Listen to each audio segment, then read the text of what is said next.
Well, good morning, fun lovers. This is George McClellan, Georgia's Hour, Thursday at FetcherNews.com, North Georgia's only on live internet talk show. And I just listened to that excellent interview of the Hispanic chairman, Ray Martinez. What a wonderful interview that was. I think he put his finger on it. People are not interested at all in the birther issue. We had 8 years to do something about that. We only have a couple of months left. And so that's gone. That is of no interest to voters. And Trump's taxes are of no interest to voters. Man's a multi-billionaire businessman.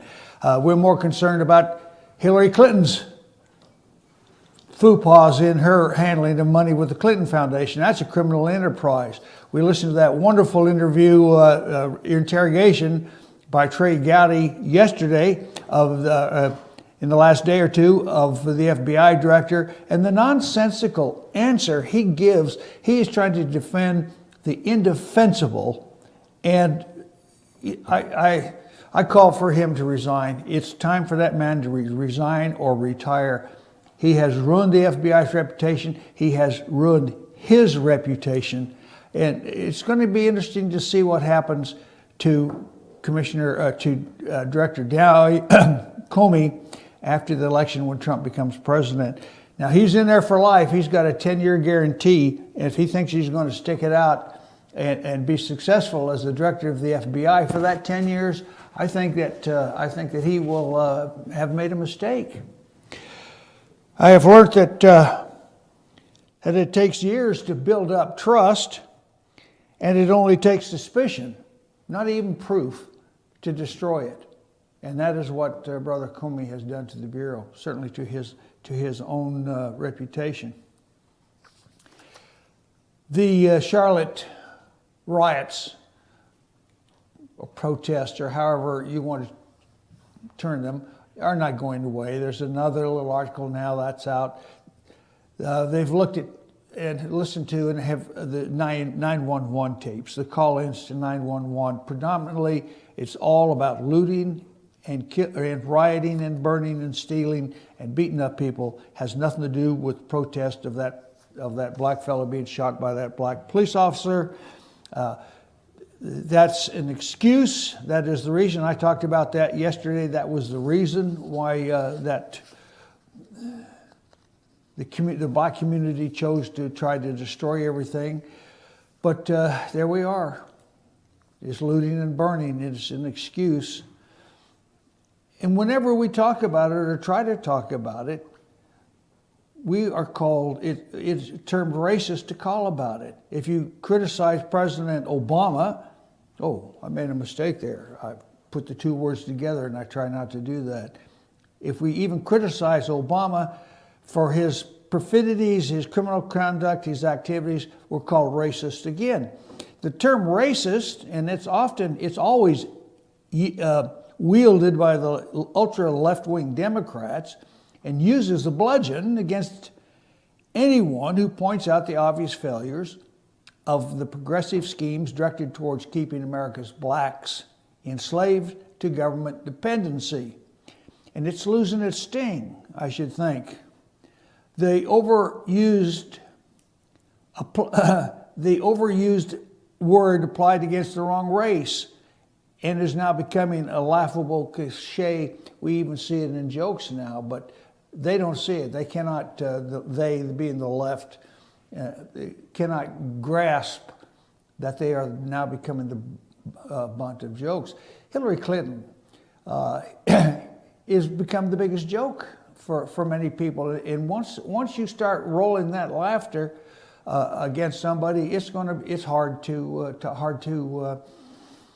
overcome that. For example, there's a picture today in the London Daily News of Hillary Clinton in her red pantsuit and her red shoes, her power outfit, leaning over, shaking somebody's hand, presumably after the debate the other night. Picture was taken from the rear. Quite clearly, you can see something attached to her back under her red suit. It bulges out like she's wearing a gun, like a cop wearing a gun. Certainly wasn't a gun, but it was something else. Things have been seen through fabric attached to her leg. And when these become jokes, how is she going to overcome it? It's very difficult. And what do we have? Captain Winter there, or the Winter of America, or we'll just keep going. Okay. By Democrat definition, blacks cannot be racists. They can only be victims. It's only white people who should be guilt-ridden because they enjoy a special privilege, because we're white. It's only us that can be racist. Whites, of course, and Asians, too, who possess skills and drive needed to succeed or are willing to learn those skills and apply them, are truly the real racists as far as the Democrats are concerned. America is an ethnic mix of many races over cultures that came here to become Americans, or rather, once upon a time they did. When I grew up in Southern California, I know that my vision of the Hispanics, particularly Mexicans, because that's what we had, Mexicanos, were two. Those who were born and raised in America and went to American schools, co-workers of my father, who was on the California Highway Patrol in the 40s and the 50s, they would often visit the house. When they spoke, they had a slight Latino accent because that was they talked that way in their families, but they were Americans.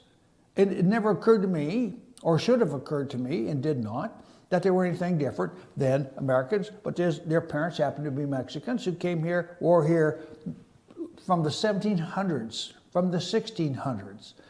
So, I never worried about that. Then I was aware of the Bracero program, where in season, the migrants would come up.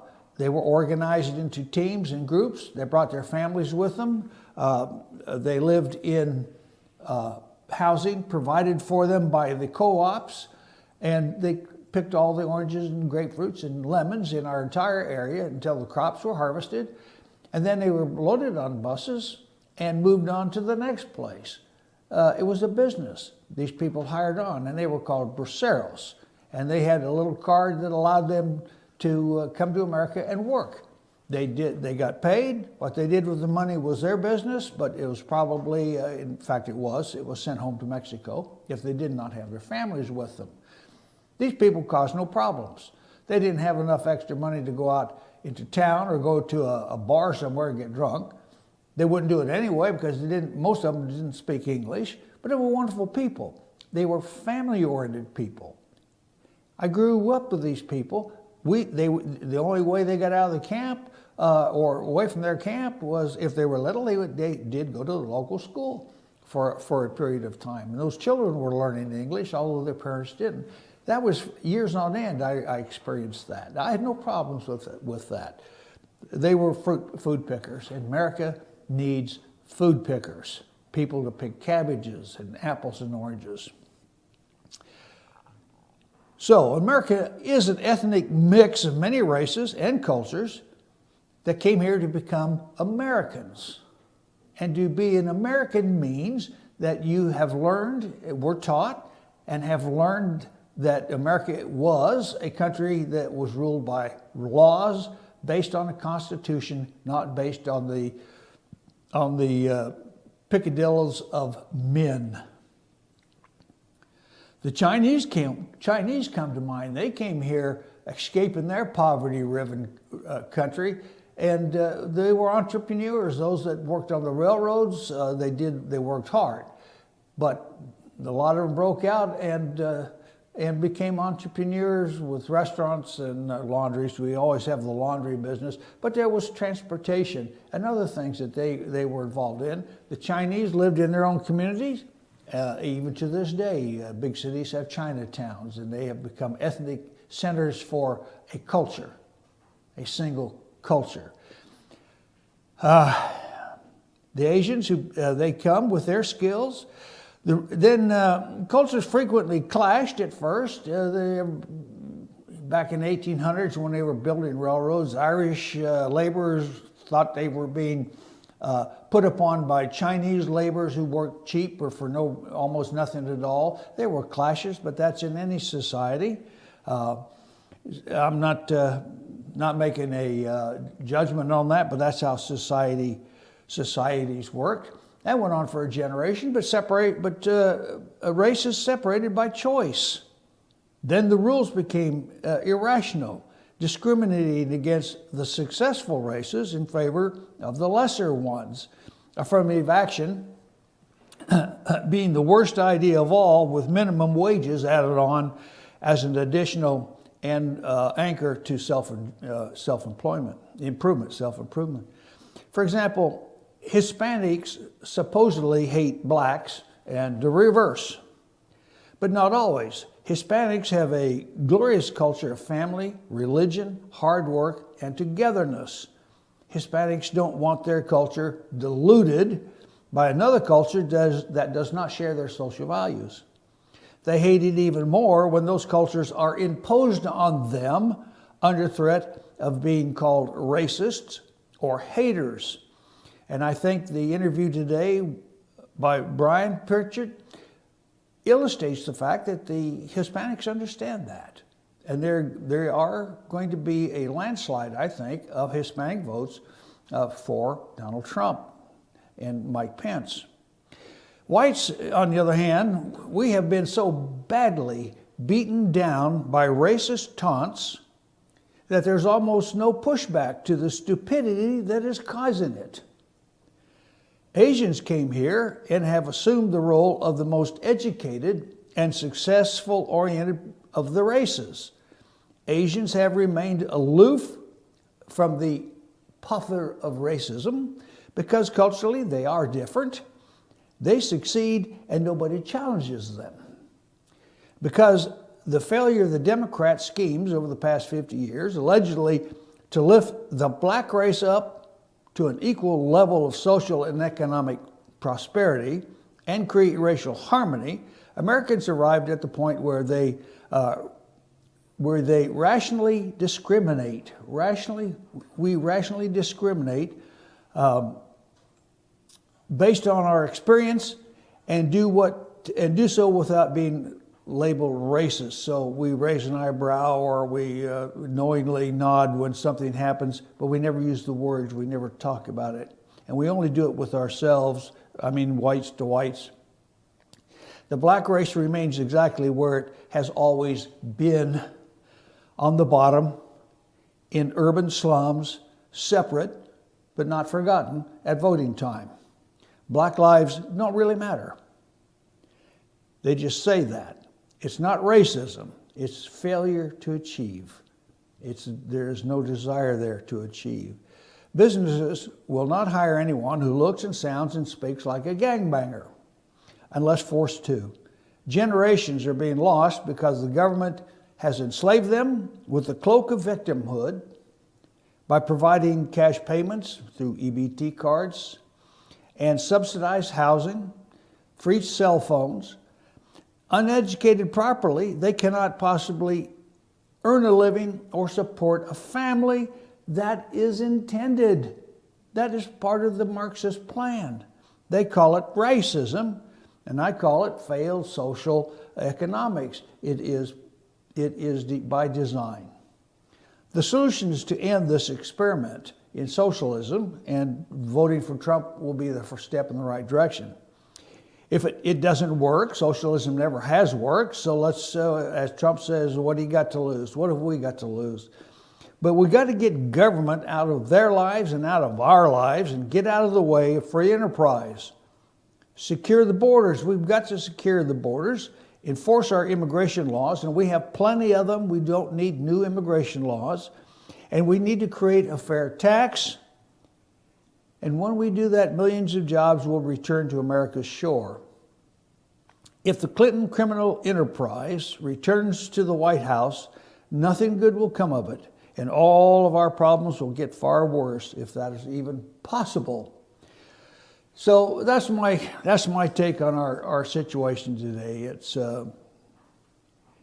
there. We can talk about the little details of it, and add more detail. But we all know. We know what it is. I mean, if a white man shoots a black to defend himself, it becomes national news for weeks or months, and riots follow, like we see in Charlotte and Baltimore.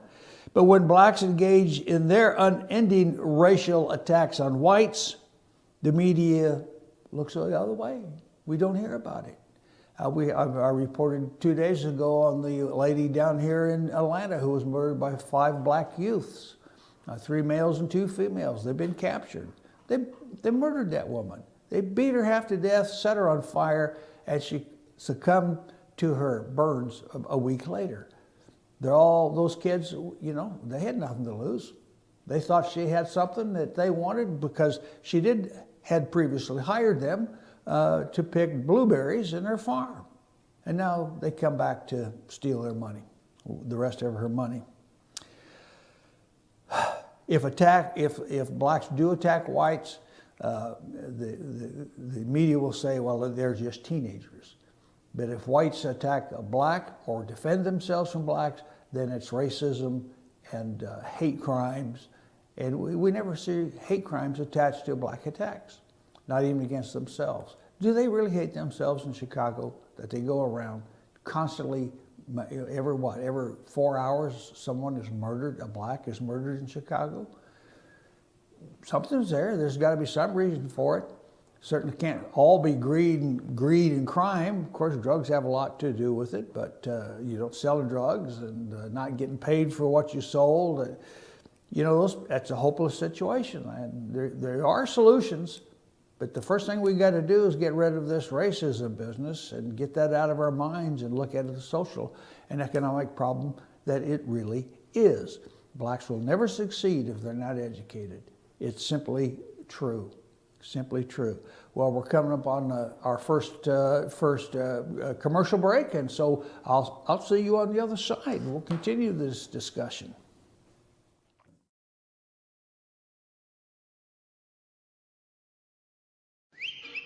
El Rey and Ellijay. El Rey Mexican Restaurant. Family owned and operated, and a local favorite for families, parties, and meetings. Great prices. Friendly service and delicious Mexican cuisine. Patio dining available. Come sing in Carlos's Cantina every Friday 9 to 1. Eat in or take away. Same location for 14 years. Open 7 days at the corner of Maddox Drive and 515. North Georgia's favorite Mexican cuisine. El Rey and Ellijay. Pizza Hut makes great pizza, but they can't tell you what a gift it is. I can. They took a grilled cheese and combined it with stuffed crust pizza. To think, I almost wasn't here to try it. How did It's you? not important, Jen. What's important is that I watched the sunrise this morning. Then I got to stand in a room filled with this pizza. And later I'll stare at the ocean. Or maybe I'll learn Russian. Or listen to jazz. Or try my hand at needlework. Or open a door for a beautiful woman. Or read a human interest story or make dessert wine. Or ride a wild horse.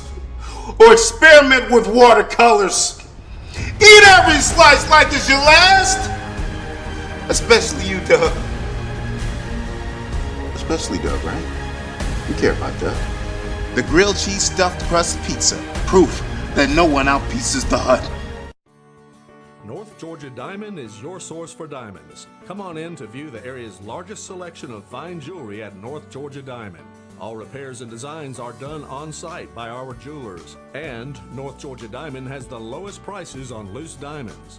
You can also sell your gold, silver, and coins at North Georgia Diamond between Walmart and Lowe's in East Ellijay. Locally owned by Bill and Allison Craig, North Georgia Diamond is your source for diamonds in North Georgia.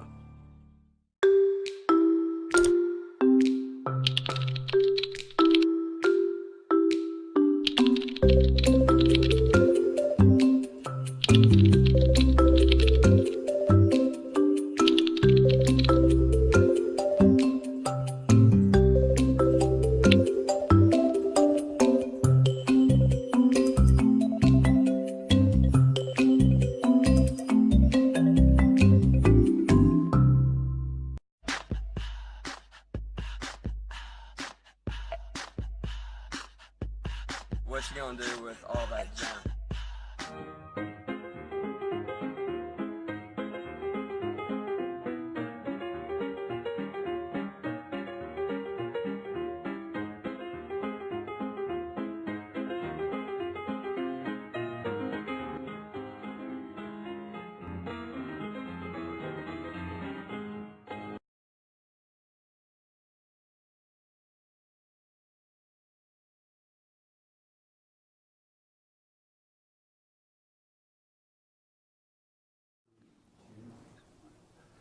Well, welcome back to George's Hour on VeteranNews.com. I can be contacted at 706-889-9700 or george@VeteranNews.com. If you have a comment, would like to make a statement, a complaint, or arrange an interview for another day, I'll be glad to hear it. A couple of things hit the news today in Hoboken, New Jersey. Does Hoboken ever have any news? Well, today it made the news.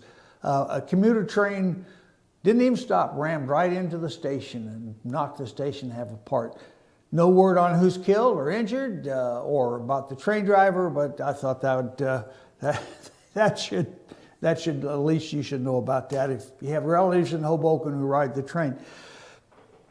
Interesting point here too, also in today's news, that Turkish fella who shot and killed 4 women and a man in the Macy's store up in Washington State. They've now told us he has voted in the last 3 elections there in Washington, certainly not national elections, illegally. He's not a registered voter.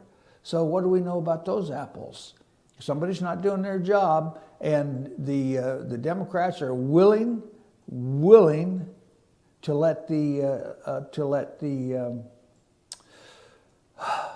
illegals vote. That's the only way they can stay in power. It's the only way they can keep their seats.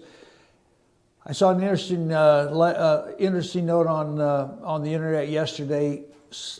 In Spokane, Washington, a city councilman wants to enact a city ordinance, and the ordinance will cover a 3-county area because of the size there. Apparently, an ordinance against guns, an anti-gun ordinance.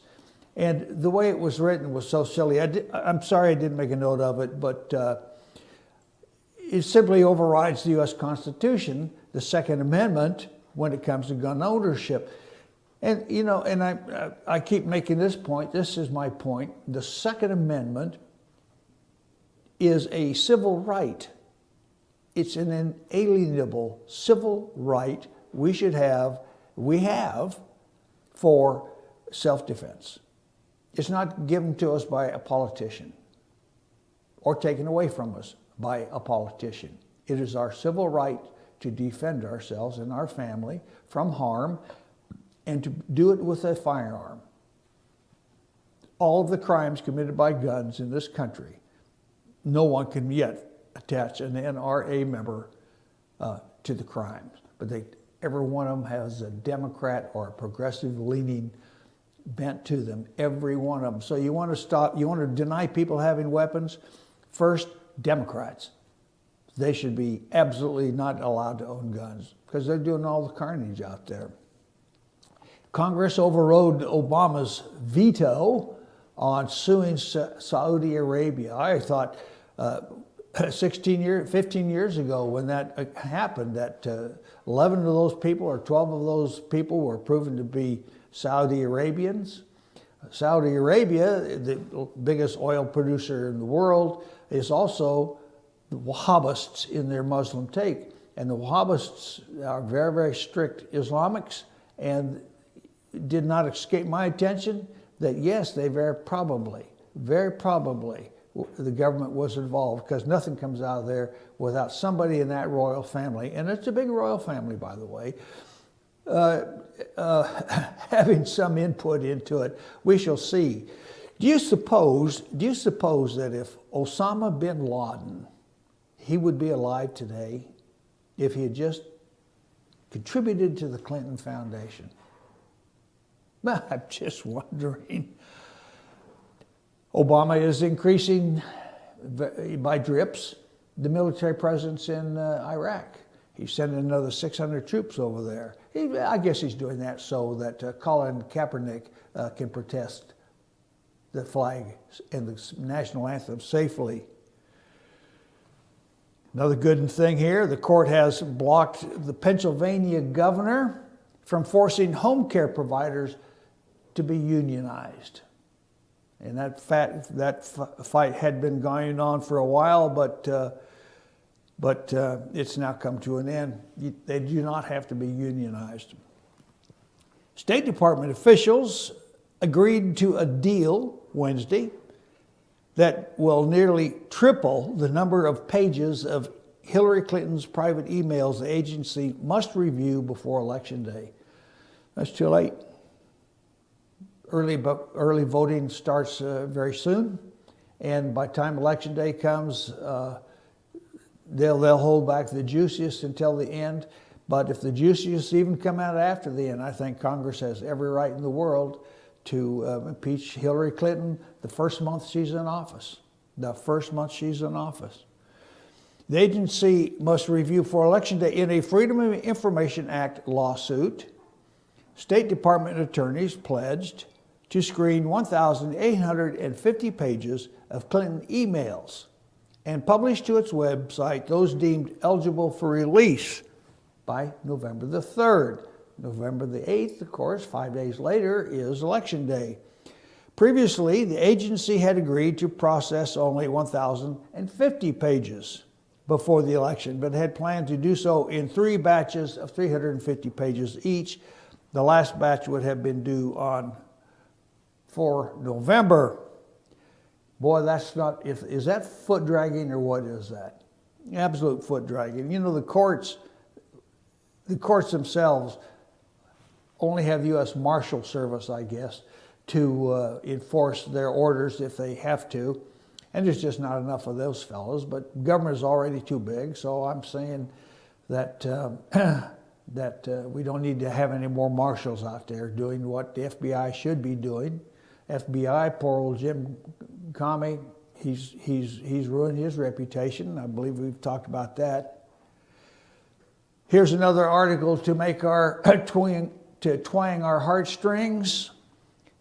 A 10th illegal immigrant has died while in the custody of U.S. Immigration and Customs Enforcement officers in 2016, passing the record for the most deaths in a year with 1 month left before fiscal year 2017 starts. According to a press release, 7 ICE detainees died in 2015, 3 in 2014, 7 in 2013, and this week's death puts ICE ahead and saw a total of 8 deaths. What are they trying to tell us? That ICE is killing these people? I don't think so. These people are dying from the diseases they bring with them when they cross the border. They're dying from malnutrition. We have no obligation to restore their health. We just have an obligation to feed them and make sure they don't contaminate the rest of us. So, you know, so they die. Everybody dies. That Gray fellow in Baltimore died in police custody. Nothing happened to that. That's not a news story worthy of spending your time on.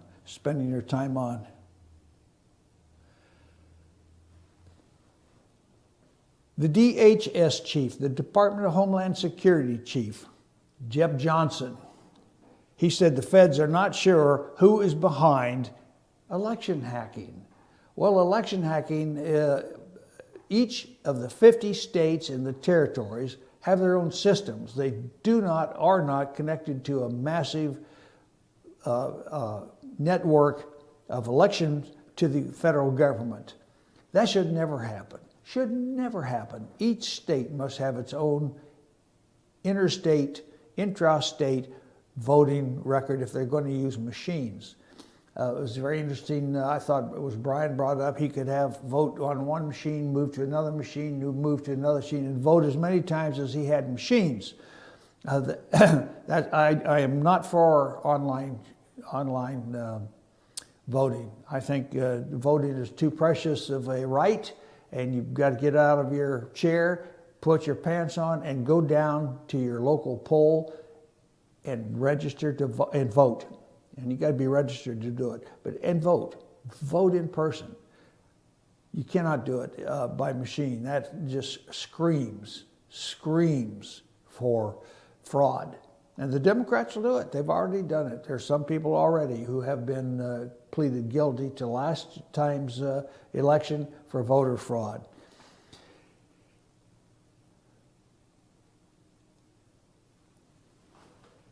Obama made this statement: our military fights so Colin Kaepernick can protest. He said U.S. service members fight so that people like 49ers quarterback Colin Kaepernick can express their views and take a knee during the national anthem to make a point.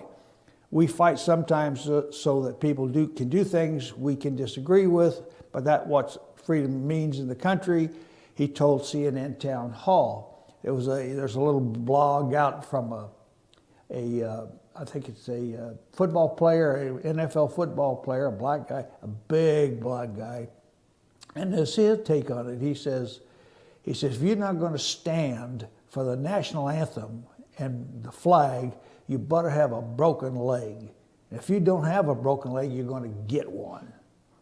And that was his quote. I thought that was rather interesting. He stands, LeBron, the basketball player, he says he always stands. It would never occur to him not to respect the nation.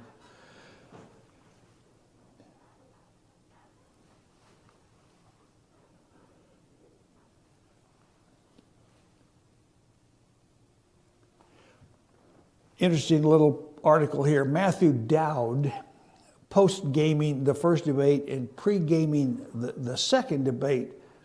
Donald Trump and Hillary Clinton are in a near-dead heat for the presidency, but the race is still Clinton's to lose, said Matthew Dowd, chief political analyst for ABC News and the chief political strategist for the 2004 re-election of George W. Bush. This week's broadcast was hosted by David Drucker, also featured a round table with the Washington Examiner's Brian York and David Federoso.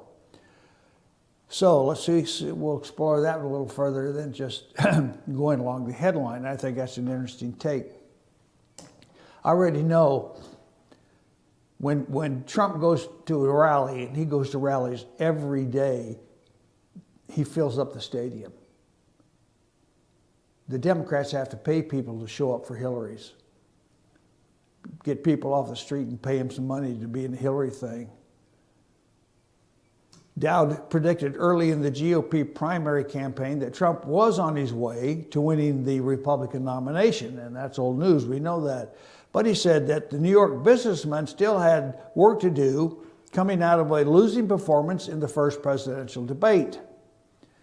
Trump has to figure out with the next debate, or the one after that, or probably both, how to get this from the red zone to the end zone, where you're back to NFL vernacular.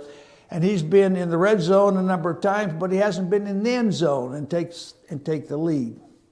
That's a good metaphor, I understand that. One way Trump could help himself would be to accept that he lost the first debate to Hillary Clinton. And there's where we part company. He has to accept nothing. He didn't lose the first debate to Hillary Clinton. She didn't win the first debate. She didn't win it. Dowd said that Trump only made matters worse by insisting that his worst moments in Monday evening's debate weren't problems. In doing so, Trump ensured that those moments would receive even more coverage and bleed into the news cycle that followed the blanket coverage of the event the next day. He was quite right. Everybody talks about Trump. The first thing you need is some humility and honesty about your actual performance and how it compared with your opponents. And I think it's always better, Dowd said, when asked his opinion of the best way to handle a subpar debate performance, something he experienced during the 2004 campaign, which Bush lost the first debate to John Kerry. Well, they're looking at this man is making the mistake of trying to compare Donald Trump to real politicians.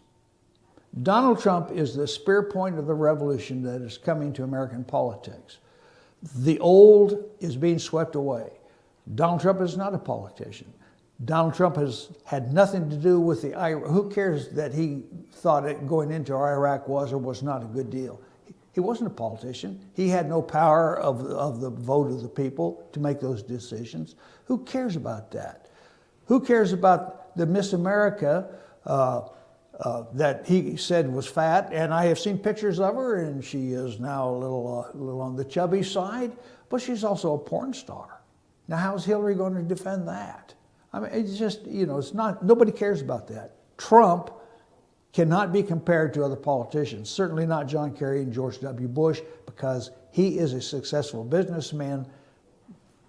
George Bush was a successful politician. John Kerry was a politician, but a flop as a Secretary of State, an inept person who doesn't even know what the heck he's talking about or how to do it. So, there's no comparison there. But he said, I thought Trump could have easily come out of that debate and said, I was happy with my performance, I can do better. But Clinton is the person who has been in the political eye and run for office after office after office, and she, more trained in the art of sound bites, Dowd said, this is what I would have said. Well, I don't think so. Trump has to admit, he can take he can take the words off the playbook of the Democrats, admit nothing, deny everything, and blame somebody else. That's what Clinton does all the time. And I am being guided over there by my mentor that it's time for another commercial break. So we'll see you on the other side. Thanks for joining me.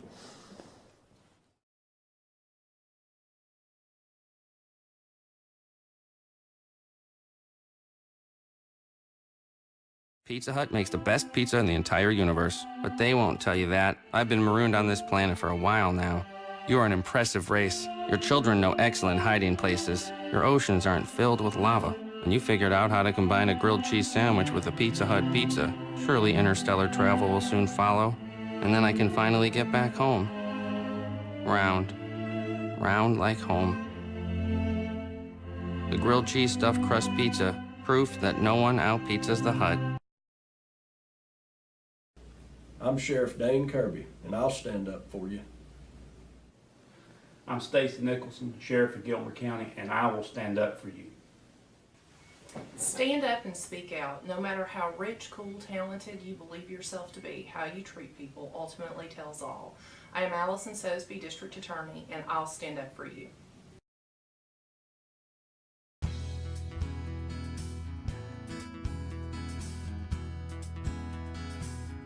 Hello, my name is Chad Watkins. I'm the manager at Larry's Body Shop. We are a family-owned and operated business and have been serving the North Georgia area since 1978. We are located at 1216 Progress Road in LOJ, Georgia.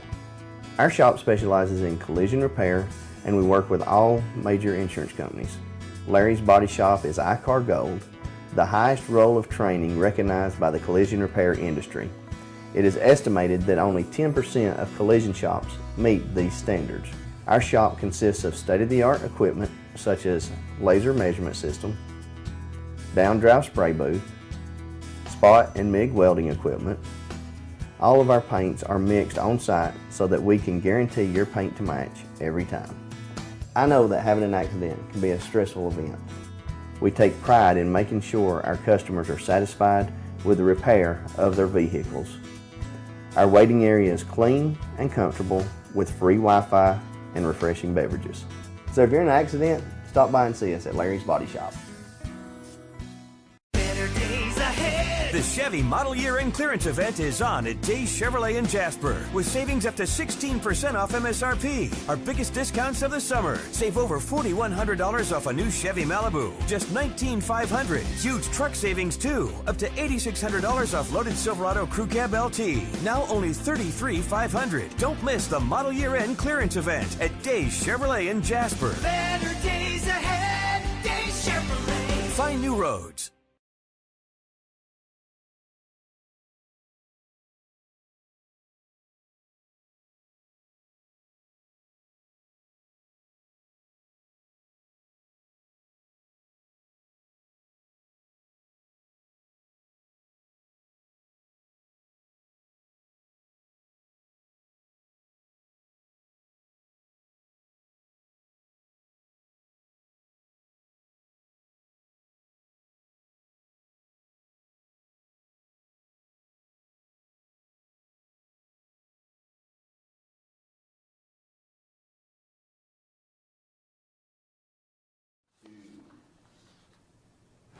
Good morning, friends. Welcome back to Georgia's Hour at FYN TV, North Georgia's only online talk show, news, call me at 706-889-9700, or you can email me your comments, george@fetchernews.com. Glad to hear them.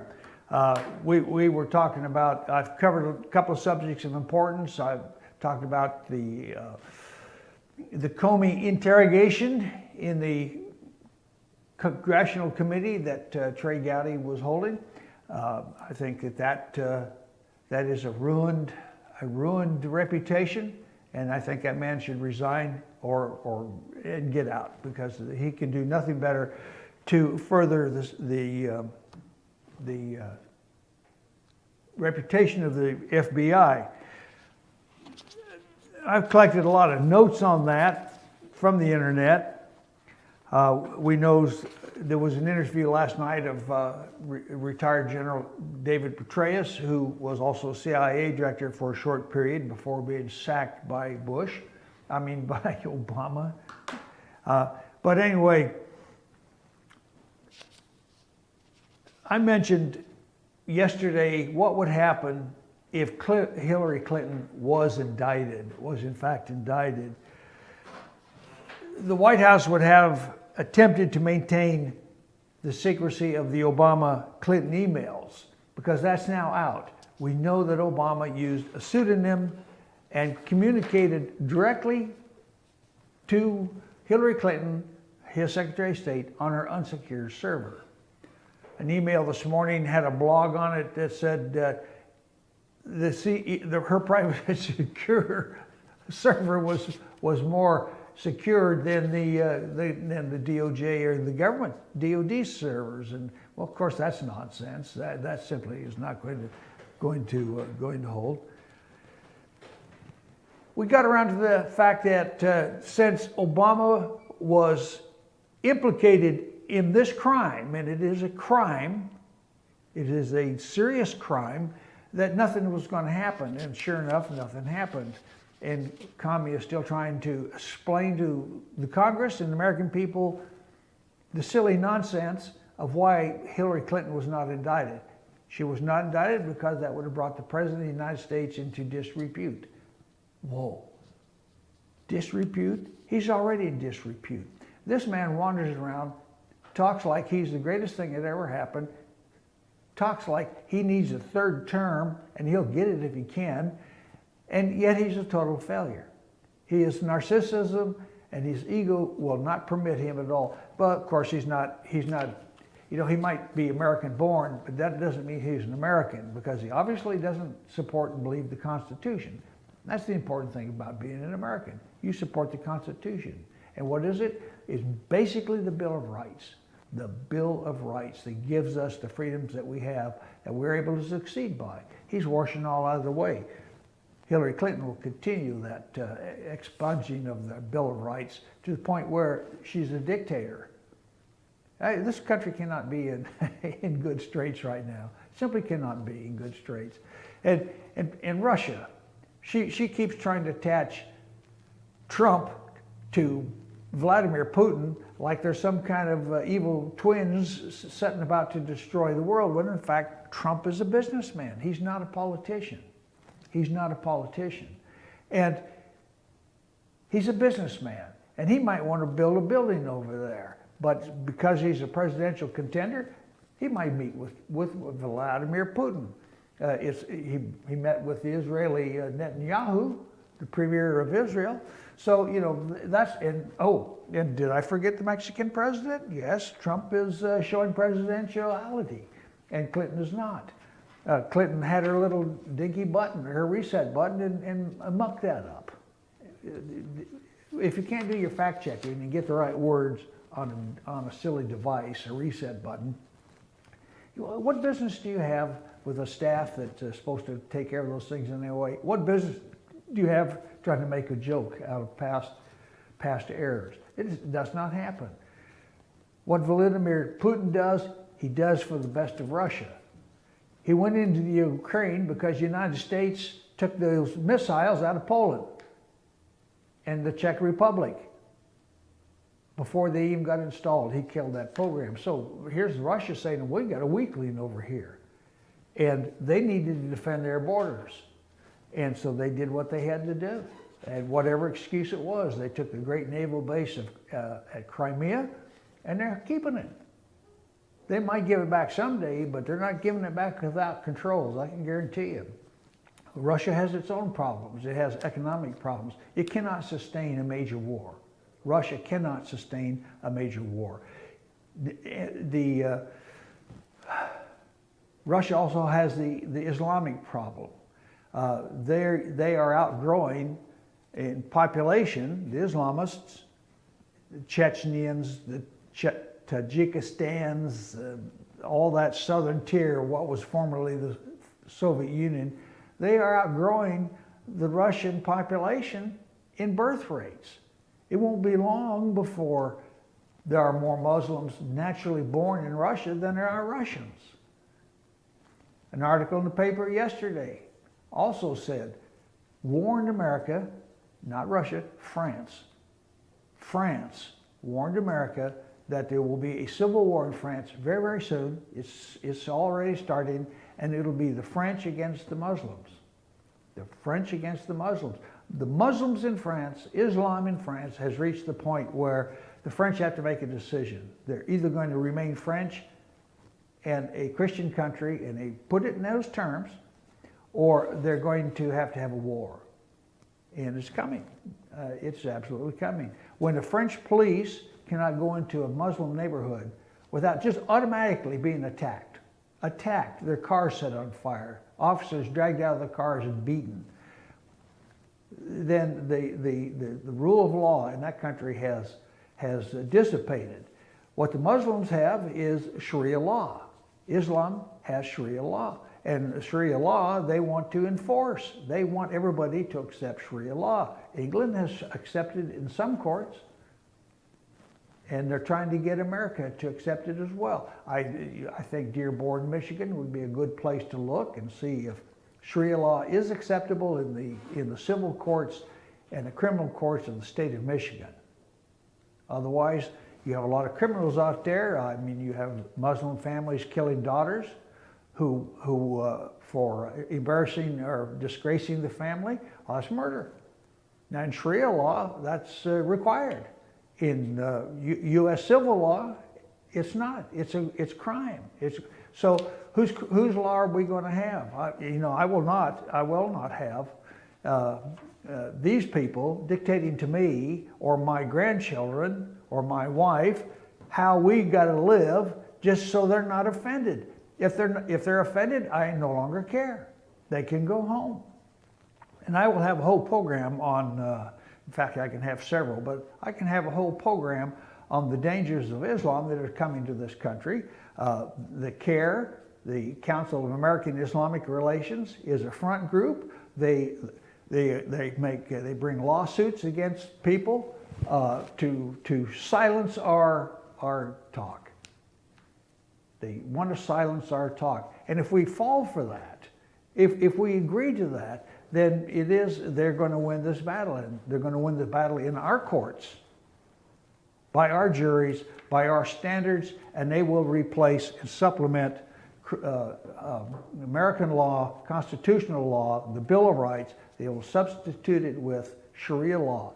And your family girls and family women will be running around in burqas, and you'll be required to behave in a certain way. You'll have to grow a long black beard, I guess, or a white one if you're my age. But we're going to be doing what they tell us to do because it offends Allah. Well, who's Allah? Allah, last Allah I knew was a camel in Jordan. And they made dog food out of it. And they call it Aleppo. So that's my statement on that.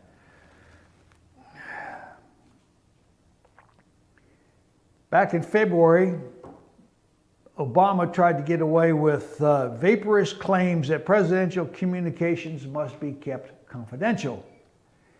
He did not want to say executive privilege because that sounds too much like old Richard Nixon. More importantly, the only other alternative is to designate the emails as classified. That would be tantamount to admitting that Obama engaged in the same violation of law as Clinton did. So that's why Clinton was not prosecuted by DOJ and is actually defended by Director Comey of the FBI. Why is the prosecution Miss Clinton? That's why it never had a chance of happening. It also explains why, in his public statements, Obama insisted that Clinton's emails of classified information did not harm national security. Well, who believes that? Who believes this man anymore? It is why Obama, in stark contrast to his aforementioned executive order, made public statements about poo-pooing the fact that federal law forbids the mishandling of any intelligence secret. There's classified and then there is classified, he said cavalierly. He had to take this position, Obama, because he had himself effectively endorsed the practice of a high-level communications through non-secure channels. This is why the Justice Department and the FBI effectively rewrote the relevant criminal statute in order to avoid applying it to Clinton. In his public statement about Clinton, Obama has stressed that she is an exemplary public servant who would never intentionally harm the United States.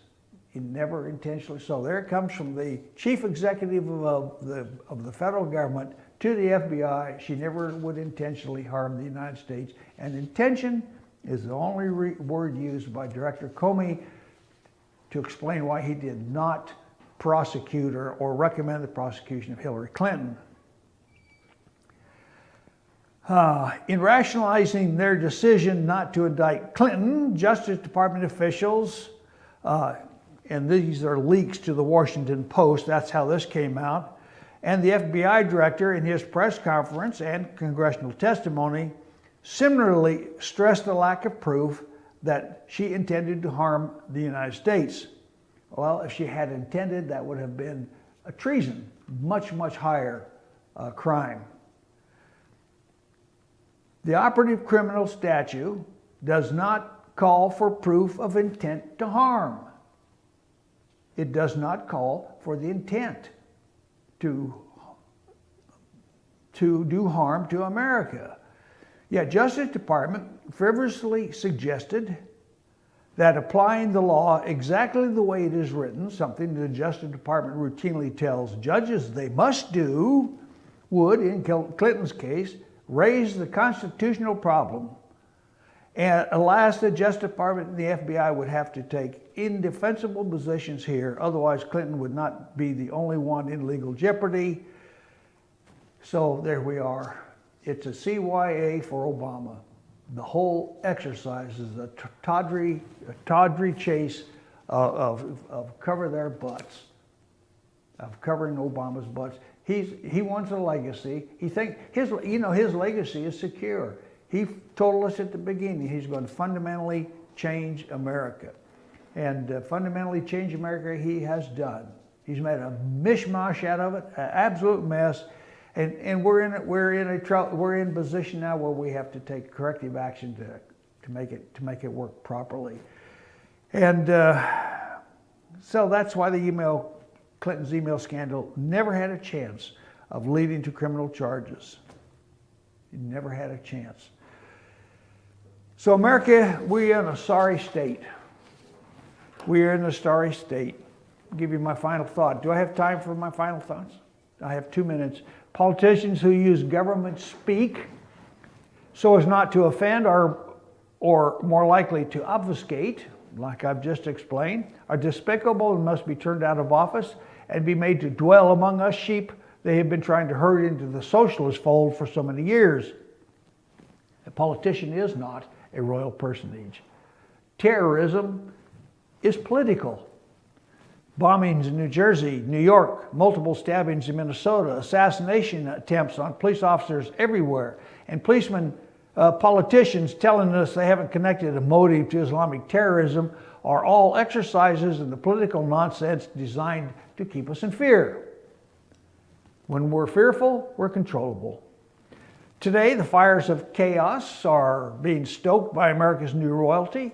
The entrenched and corrupted political oligarchs who believe that there's only that their only role is by fulfilling their political duties. And that means simply staying in office, that Americans can progress. Hillary Clinton sees herself as the queen royal of the oligarchs. And all seem to line up behind her, steadfast against that evil businessman Donald Trump, including top-flight GOP contenders who promise to support the GOP candidate. There's a pattern here. In a country that once prided itself on individualism, justice, and unlimited opportunity, we can't understand why, when we realize that none of the things we believed were happening were actually getting done, except for the political royals, that nothing ever does get done. The Clintons in their palaces in Manhattan and Chappaqua have prospered by shamelessly looting our treasury and the treasury of other countries. It has happened before. The results are always the same: chaos, poverty, and crime. We're swapped with happy talk. BS. And don't recognize the steadied and practiced hand of the old Soviet KGB involved with our demise. The Soviet Union is gone, but not the odious apparatus that protected it. It was up to Soviet politicians to keep their country going. It was the KGB's job to keep it safe and protected. The USSR's destruction came from outside by monetary pressures exerted by Ronald Reagan and Maggie Thatcher, not from the people within Russia. It was a lack of finances caused by a decrepit economy, not politics, that caused the Soviet Union to expire. It is still that old Soviet apparatus of the reformed KGB, now the FSB, that is pursuing Russia's hidden ambitions, and they are winning. What is basically unknown is that several years ago, the KGB did infiltrate the moribund governments of Islamic countries, sought out and recognized potential leaders, took them to Moscow for training, and sent them back to their own countries and societies to start the reorganization of their governments, and to be a true reflection of the Soviet brand of fascism. Many are now in our government as well. Abedin is an example. Hitler's fascism appealed to the Arabs. The Russians saw that and took advantage of it with the defeated Nazi Germany.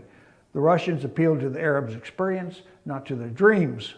Islam is a fascistic form of control, wrapped in a religion, pushed by jihad, and that's why we are where we are today. We tried to introduce a totally foreign concept of democracy to Arabs, and it was rejected.